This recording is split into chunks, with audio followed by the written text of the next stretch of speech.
Hi అండి, బాగున్నారా? నేను ఈరోజు అయితే మీకోసము బ్రౌన్ రైస్తో దోశ ఎలా చేసుకోవాలో పెట్టేశానండి.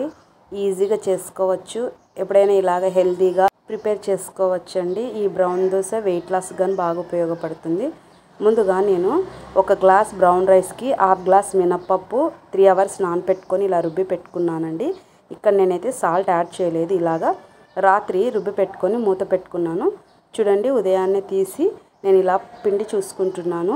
ఆల్మోస్ట్ అంతా పొంగిపోయింది కదా.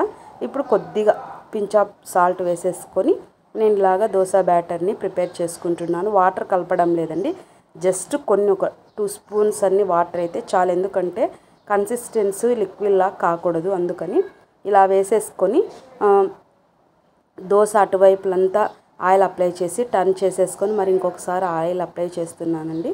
నేనైతే ఎర్రకారంతో ఇలా ప్రిపేర్ చేసుకున్నాను. చాలా బాగుంటుంది ఈ బ్రౌన్ దోశకి కాంబినేషన్ ఎర్రకారం అయితే మన ఛానల్ని ఒకసారి విజిట్ చేయండి. నేను ఎర్రకారం ఎలా పెట్టానో 3 టైప్స్ చూపించాను. మరి మీకు నచ్చినది చూసేసుకొని హ్యాపీగా చేసేసుకోనండి ఫ్రెండ్స్. మరి ఇంకెందుకు ఆలస్యం, మీకు హ్యాపీగా నచ్చిన టిఫిన్ని చేసుకొని ఇలాగా హెల్తీ వెయిట్ లాస్ అవ్వచ్చు. మరి ట్రై చేయండి, ఎలా వచ్చిందో కమెంట్ చేయండి, సపోర్ట్ చేయండి ఫ్రెండ్స్.